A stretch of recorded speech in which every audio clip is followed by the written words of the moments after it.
Assalomu alaykum, hörmətli televizor ko'rgüçülər. Yaxşımısızlar? Yaxşımsızlar. Dünya Uyg'ur qurultayı Tor televiziyasining kundalik xabarlar programmasiga hammanglar xush kelibsizlar.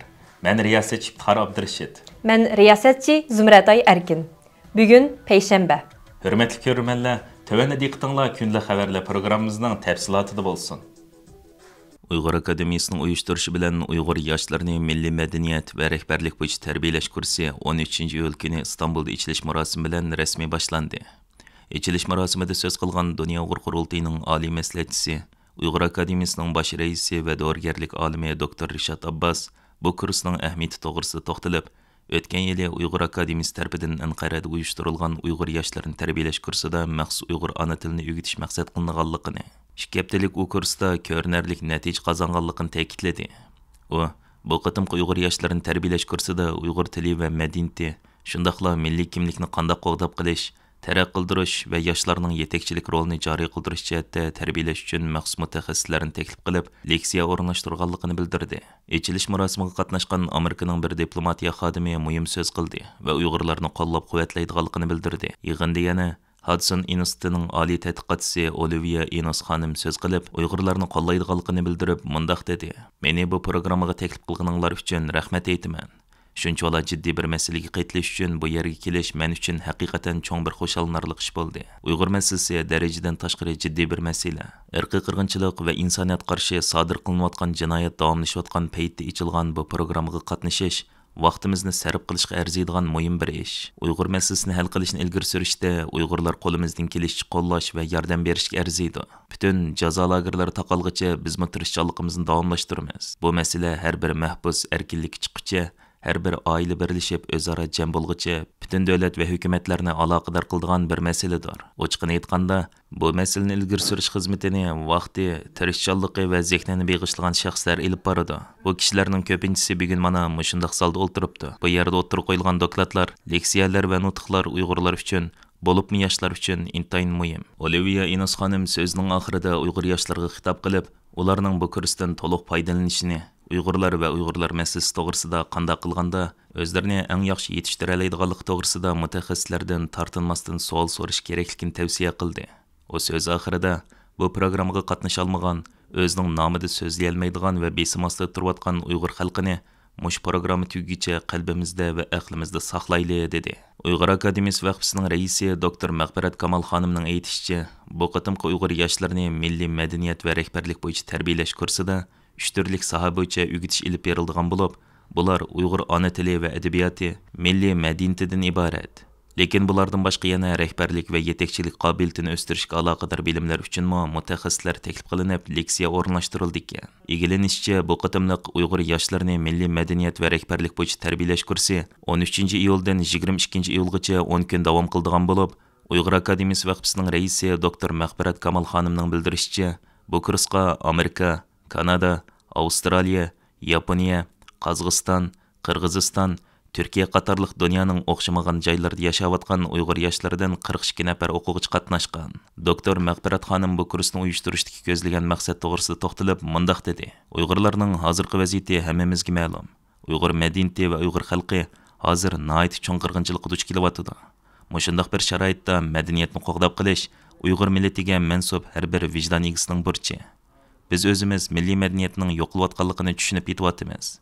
Milliy madaniyatni vatanimizda nihoyat yaxshi yashagan, shu madaniyatning muhitida cho'ng bo'lib o'sib yetilgan bizlar bo'lsak, uning qadriga yetib qolmasdan, balki buningdan keyin u madaniyatning davomlashishi uchun, Uyg'ur millatining mavjudiyatini saqlab qolish uchun cho'qim izbosarlarimiz bo'lgan yoshlarimizni tarbiyalashimiz kerak. Ularga Uyg'ur madaniyati to'g'risida ma'lumot berishimiz kerak. Yoshlarimizning kundalik turmush hayotidagi Uyg'urlik kimligini cho'radigan holda natijalarni qo'lga keltirish uchun, yetakchilik qobiliyatini o'stirish uchun leksiya so'zlab, ham o'zining sohasida utuq qozonadigan, ham Uyg'urligini, milliy kimligini unutib qolmaydigan, milliy kimligining mavjudligini saqlab qolish uchun yetakchilik rol o'ynay oladigan darajada tarbiyalashni maqsad qildik. Uyg'ur Akademiyasining bosh kotibi Abdulhamid Qaraxon bu kursning ahamiyati to'g'risida to'xtalib, Xitoy qarshi kurash sepida kelgusidagi bo'shliqni to'ldirish jihatda yoshlarni tarbiyalab izbosar yetishtirishning muhim ahamiyatga ega ekanligini, shundaqla dunyoning o'xshamagan joylarida muhojirat yashayotgan Uyg'ur yoshlarini bir yerga jam qilib, o'zaro tanishtirish va birlik sab hosil qilishning muhimligi,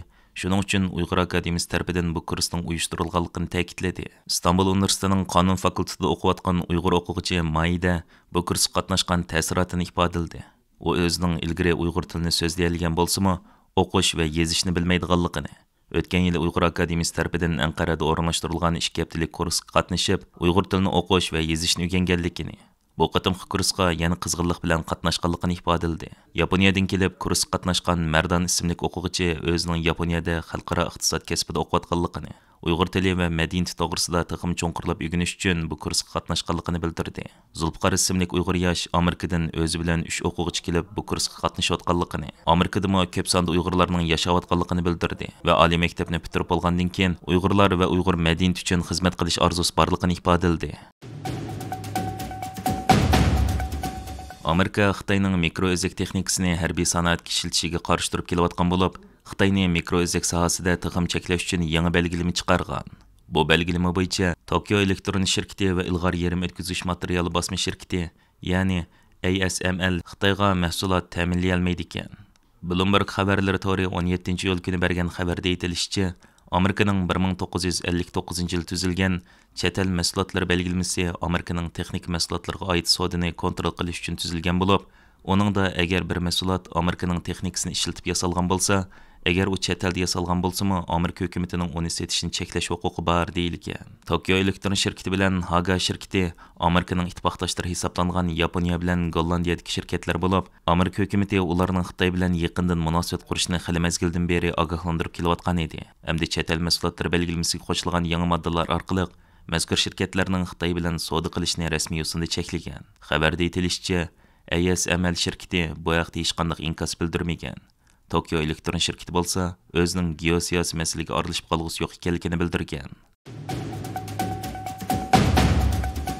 Angliya parcha setish maslahatchisi va televiziya cho'lpani Mari Portasning yetakchiligida torda yangidan boshlangan Xitoyning Shein moda kiyim shirkati paycheklarining Angliya paycheki bozorida setilishini cheklash harakatiga ovoz qo'shganlarning barg'ancha ko'payayotganligi ma'lum bo'ldi. Reuters agentligining 17-iyul kuni e'lon qilgan bu haqdagi xabarda aytilishicha, Angliya parcha setish maslahatchisi va televiziya cho'lpani Mari Portasning qo'llashida torda e'lon qilingan murojaatnomada yangidan saylangan Angliya hukumatining emgak mulozimat ministrligi moda kiyimlarni parcha sotquchi Shein shirkatining Londondagi paylarini bozorga selishni cheklashga chaqirilgan. Xabarda deyilishicha, Xitoyda qurilgan Shein shirkati $5 va $10 arzon kiyimlar bilan tanilgan. Mazkur shirkat oldingi oyning 5-ida maxfiy holda Angliyaning bozorini nazorat qilib boshqarish organiga Shein paycheklarini Angliyada bozorga selish haqida talabnoma sungan bo'lib, bu yilning oxirida Sheinning paycheklari London aksiya, ya'ni paychek bozorga selinishi mumkin ekan. Ammo Angliyadagi bir qism yuqori darajalik parlament a'zolari Sheinning Angliyaning paychek bozoriga mos kelganligidan gumonlanib, uning emgak odati, ta'minlash zanjiri va import bejini kechirim qilishni tixim qattiq tekshirishni talab qilgan. Shein shirkati bo'lsa, o'zining kishilik huquq hurmat qildiganligini, majbur emgakka qilch yo'l qo'ymaslik siyosati borligini bildirgan. Shein guruhi o'tgan yili Amerika paycheki bozoriga kirishga tirishgan bo'lsa-mu, biroq Amerika aksiya va oborot komiteti Amerika davlat majlisi a'zolarining besimida mazkur Xitoy shirkatining Amerika bozorida paycheki tarqitishini rad qilgan edi. Dunyo Uyg'ur qurultiyi London ishxonasining mudiri va Uyg'ur irqiy qirg'inchilikni to'xtatish harakatining boshlig'i Rayma Mahmud xonim Erkin Asiya radiosining ziyoratini qabul qilib, Xitoyning Shein moda kiyimlari shirkatining mollarining Angliyada setilishi va bu shirkatning London aksiya bozoriga kirishiga qarta Angliyada davom qilayotgan qarshiliklar haqida to'xtaldi.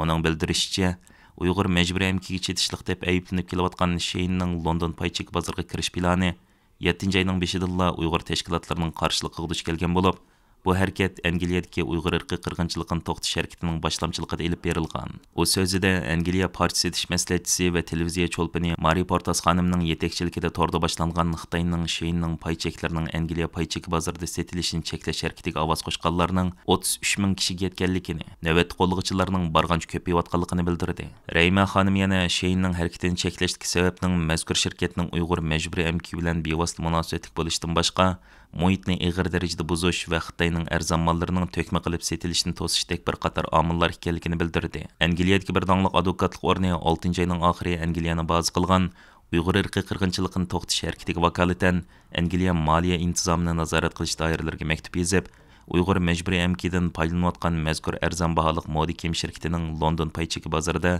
o'zining paychekini tarqitish yo'lidagi har qanday urinishni rad qilish, shundaqla uning paychik tarqitishiga yo'l qo'ymasligini talab qilgan edi. Hurmatli ko'rmanlar, yuqorida diqqatingizga kunlik xabarlar programmamizning tafsilotini sundik. Keyin qitimliq sonimizgacha ko'rishkicha omon bo'lgaysizlar. Stansiyamizning YouTube kanaliga a'zo bo'lishni unutmang. Xayr xo'sh.